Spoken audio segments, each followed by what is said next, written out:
University. I've been on staff with Fellowship for Christian Athletes for 7 years, which is crazy to say. But it's been 7 years now. The last 4 years have been at Clemson. I currently serve as the chaplain for the track team primarily here, but I also serve as a resource to the basketball team and to the tennis team here on campus. I am a former player at Clemson. I played 4 years and got a chance to go to the NCAA tournament for 3 of those 4 years. And, really had a lot of great experiences. When I look back on what God has done in my life as a whole, my time with basketball shaped a lot of that. God really used the game of basketball to really just reveal a lot about who I am, but also who He is and His plan for my life. So I guess to kind of give you a little bit of backstory as to who I am, I grew up in North Augusta, South Carolina. Anybody who's a basketball follower, you may have heard of the Peach Jam tournament. That is literally the gym that I played my rec ball in. So like the worldwide Peach Jam tournament that everybody comes to for a few days in the summer, that's where I would spend a lot of my time growing up. So that was my home court, my home gym. So I grew up watching some really good basketball and just really wanting to imitate and, just wanted to be on that stage one day, wanting to be able to have people, come and watch me play and just be able to, say, hey, like, man, look at him, look at him. And I didn't realize it at the time, but I was somebody who really, like if you're familiar with the love languages, I would say, obviously my main love language is words of affirmation. But what I didn't realize that I was seeking through basketball was validation. And there's a difference. I see affirmation affirms, what you do, but validation, validates who I am. And I think for so often I looked for my validation in the game of basketball. So I started kindergarten when I was 3 years old, and I was really young, and I could handle the schoolwork. The schoolwork was never the issue. The issue for me was socially dealing with my peers and just being able to connect with people. And in many aspects, I didn't quite fit in. I think the thing that ultimately let me fit in and probably saved my life in many aspects was the game of basketball. I was always playing in higher divisions and playing, with older kids because that was, how I would have had to do, playing in middle school and high school. And, for me, I remember the first time I tried out for the middle school team. It's like the ultimate like validation of, all right, are you a good player? Yes or no, or what I thought. And I got cut. And I remember being like, man, like I was devastated because here I am thinking, like I love the game of basketball. I grew up in a home that my dad played college basketball at South Carolina State, and he was a girls basketball coach at a high school in across town, and so I remember playing, always, one-on-one with him, and just, thinking, eventually, like I'm gonna play on my school team, and I'm gonna be able to do these great things. I got cut.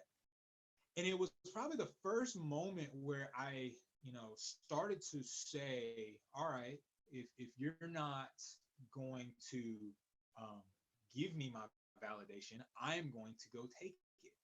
I'm going to do everything I can to prove you wrong. I'm going to try my best to prove that I belong here. So I worked hard, in many aspects, and many people, probably in this room can relate is there's nothing wrong with working hard, but there comes a point where you have to check your motives, because even the healthiest and hardest working person can can basically burn themselves out if they don't have the right heart behind it. And I didn't realize it, but I was kind of on that path. And probably one of the bigger blessings that I received, to kind of put me in check before I ever got there, was when I was in 11th grade. So I made the middle school team my 8th grade year. I got cut my 7th grade year, made it my 8th grade year. Um, if you're doing math, I ended up actually doing my 8th grade year twice, because on the pace that I was on, starting kindergarten at 3 years old, I would have actually been 12 years old going into high school. Think about that.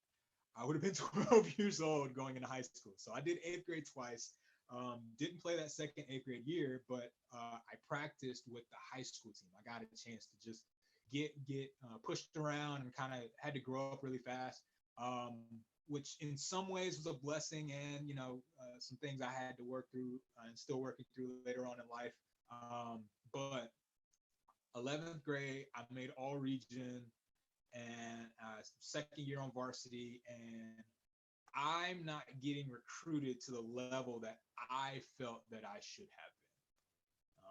I think a lot of times we all have expectations that we have, and I had this expectation that I'm working hard, I'm putting in extra shots, before school, and giving great effort and having a great attitude, all these things that I would always heard from my dad, that you have to have, to be coachable, but to also be, recruitable. And it took me going to an FCA camp. I went to a camp, it was just a weekend camp, where I realized that, if you can imagine like a chair, if you're sitting in a chair, or if you're sitting wherever, just imagine, for me, basketball was sitting on the throne of my heart. It was how I functioned. It was how I made all of my decisions. It was how I found my self-worth. And ultimately, I was worried that if I did not get this scholarship, or if I did not get the opportunity to play basketball at the next level, that I would not. What's going to come of my life? You hear the old adage. I felt like I heard, especially growing up, was when ball is life. Really started to kind of surface onto the scene, and I think for me, I bought into that. But realizing that ball is not life, ball is an aspect of life. Life is so much bigger than basketball.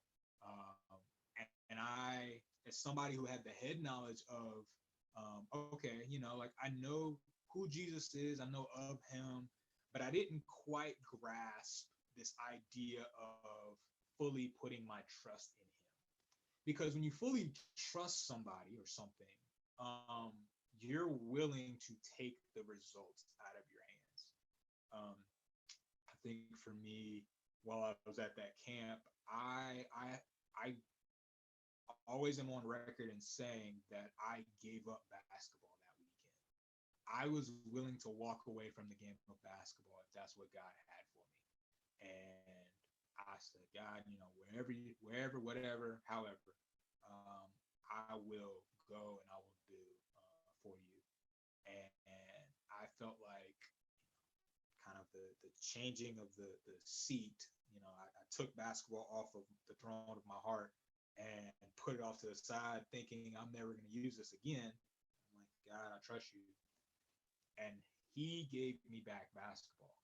And he said, now you know your purpose. My purpose is and has been through the game of basketball to make an impact bigger than myself. So very, very long story short, I got a chance to play in the Peace Jam just a few months later. First time I ever got a chance to do that. Never got a chance prior, but played in the Peace Jam, got recruited, and actually signed a letter of intent to Western Kentucky University. And again, very, very long story short, um, a coaching change happened. And God opened the door within a span of 3 days for me to be let out of my letter of intent, to be contacted by Clemson, to be able to come and take a visit to Clemson, and then to be offered a scholarship probably less than 2 months before I graduated high school. Um, and so I spent the next 4 years playing ACC basketball in the state that I grew up in. It's actually very funny, just kind of a random side note.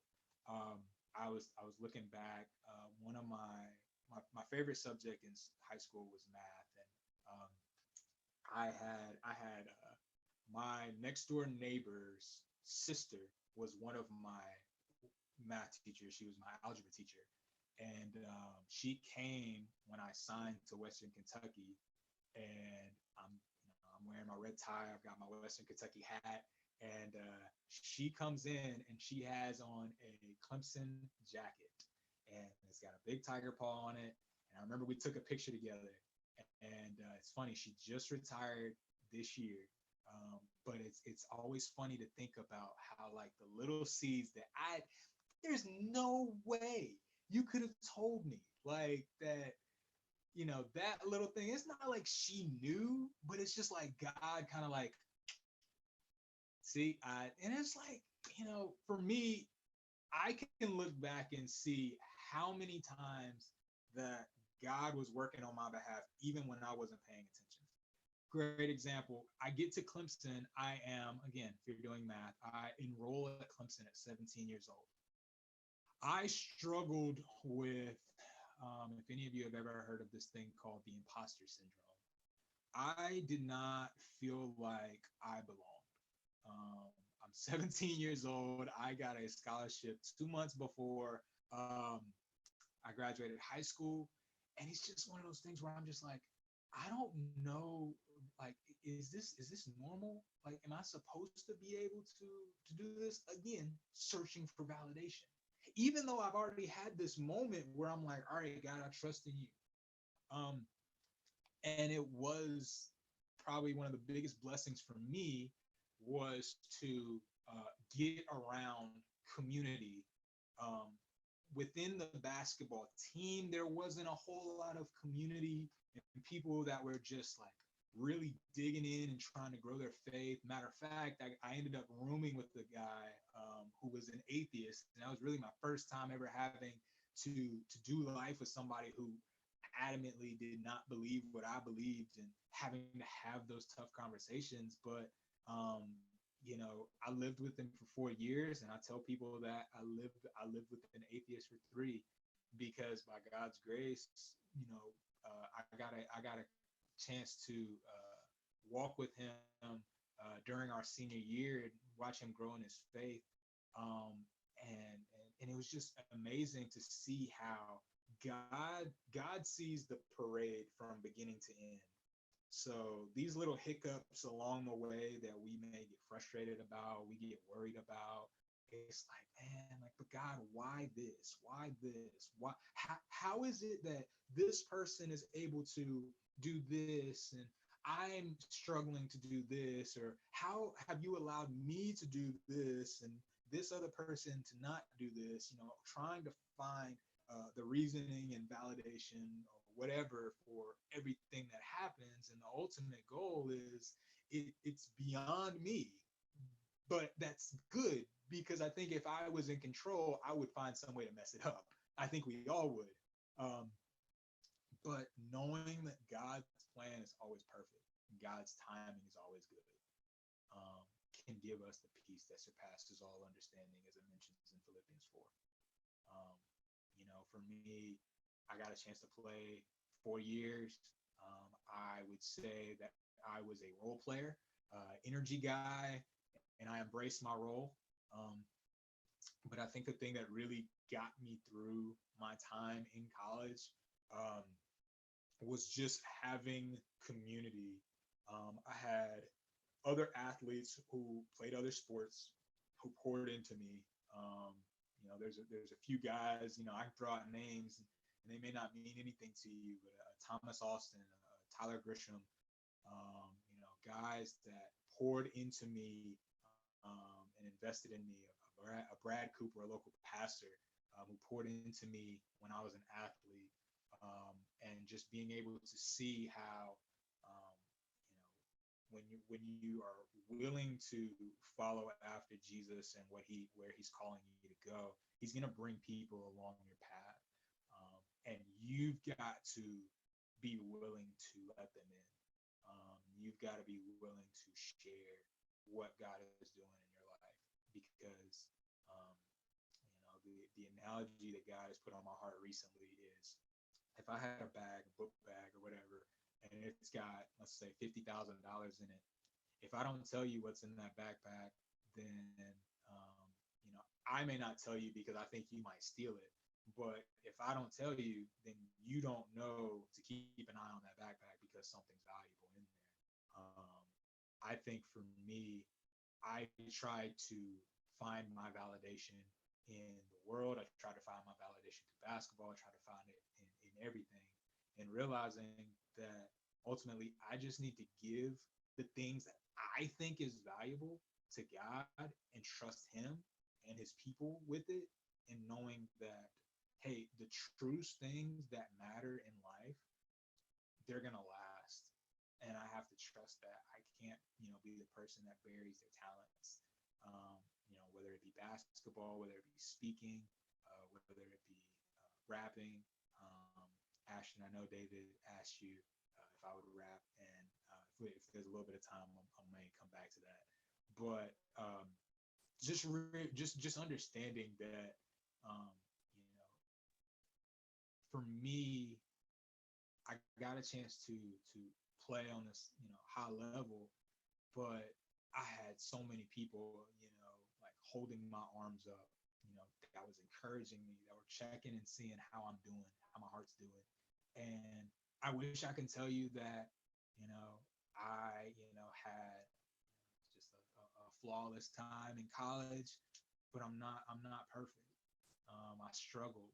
I carried a lot of those struggles with me beyond college, and I got a chance to play a year with the world famous Harlem Globetrotters and spend a year on the road, and honestly, just in a pretty dark place, because I wasn't in community with people, and I wasn't letting people in to what was really going on in my heart. You know, again, if I'm seeking validation, then I'm gonna project that I need to be perfect, and that's not how God has called us to live our lives. Even to this day, it's still something I struggle with. Um, as a coach, you'll never play a perfect game. There just is not a perfect game. There are turnovers, there are missed shots, there are bad calls. There, like things happen. But learning to keep moving, learning to not let one moment keep you from experiencing the glory that God has set before each and every one of us. It looks different, but he's given us opportunities to reflect his glory. He's given us moments to compete, to share, to learn, to grow, ultimately as a testament to his grace and mercy. And that's something that I always challenge and charge each one of you, especially in this season. I don't know what right now looks like. I don't know what the past has looked like, and I don't know what's next for you. But lean into him, lean into his word, lean into his people, and understand that we all have things that aren't, the best. We all want greatness, but I think um, don't sacrifice obedience on the altar of excellence. Um, don't sacrifice what you think other people want you to do and be um, at the expense of what God wants you to be. Because ultimately, anyone else's validation or affirmation will not fulfill you. Only God's will, because he's the one that created you. So he knows exactly what purpose you were made for and towards. So that's really all I have as far as sharing. Thank y'all so much for having me.